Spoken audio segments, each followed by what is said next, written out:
Hi, thank you for being in my YouTube channel, Develar del Alma. I'm Scarlett and I'm going to talk to you a little bit or the basics about runes, okay? So before continuing, please subscribe to my YouTube channel so you can continue getting all the videos that I upload once a month, and that are going to be, the next video is going to be about Odin. If you know a little bit about runes, Odin is the god of the runes. I'm going to talk to you a little bit about him in this video, but the next one I'm going to tell you about the legend of Odin. So runes are symbols that are printed in stones or pieces of wood, or in the a really long time ago, they used to print runes on little pieces of bones. But now you can find them, as I was saying, in stones and pieces of wood. And I've seen runes that are written in cards. But the thing is that for me personally, I don't like to have my runes printed on cards because I like to touch the element. And when I'm referring to the element, I'm referring to the element like the stones, the pieces of wood. But it's nothing bad, and it's not that it's not going to work if you have them written in cards. But actually for me, I like to feel them. I like something to feel them, and I think it's something that goes out of the usual to have it on stones. Something that I think is really beautiful about runes is that it's nice if you made them yourself. You can buy them, which is perfect. I started my first runes were runes that I bought, and actually I'm going to show you one of them that I have. I have all of them, and this one is like the first set of runes that I have, and I bought it. And I bought it before because I wanted to see if I connected with them. And then I made them myself. This is like one of the examples of the runes that I made. I really like I really like to make them in stones because I've always felt connected with stones. But as I was saying, you can also make them on pieces of wood, or if you also have pieces of metal, it can also be. And the thing is that when you make them yourself, you can feel more connected because you feel part of them, and you start feeling the energy of each of them. And it's advice if you get to meditate with each of the runes, so you can feel the energy, you can connect to the meaning and the definition. So what the word rune means? The word rune means mystery, secret, whisper. And it's called like that because it's a whisper. It's a whisper that you get whenever you get to read runes. And it's also a mystery, and it's a secret. It's a secret how they work. When we make readings, we can talk about the future. But something that is really important about runes is that runes do not talk about the future as a destiny, as something that you cannot change, but they like to call it weird. Why is it weird and is not destiny, the meaning for the future?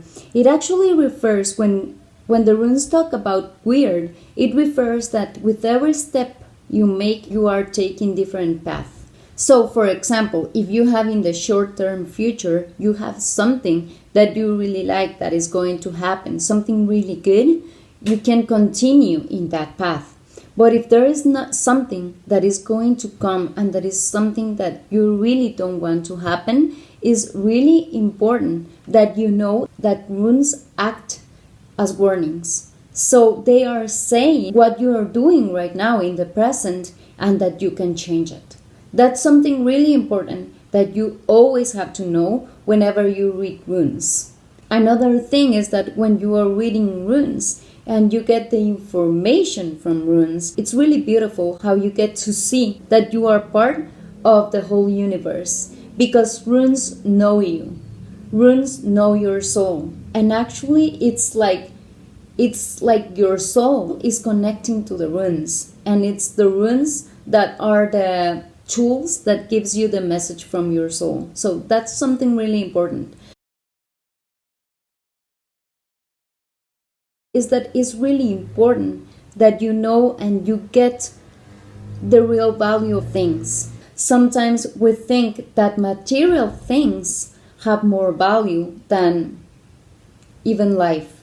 So the advice from runes is that you get the real value of things, of everything that surrounds you, and give the value that they really need to have. It's not the value of the market or the value of offer and demand that we usually talk when we are talking about economics, but it's giving things the right value.